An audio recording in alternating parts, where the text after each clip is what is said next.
tinupad ng Diyos ang kanyang pangako.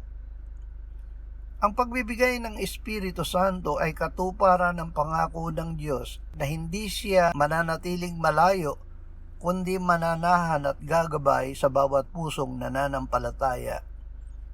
Mula sa hiling ni Moises na ang lahat ay maging propeta, hanggang sa paanyaya ni Jesus na lumapit sa kanya ang mga nauuhaw, ang Espiritu Santo ay ibinuhos para sa lahat upang maging patnubay sa katotohanan at bukal ng buhay na dumadaloy patungo sa iba.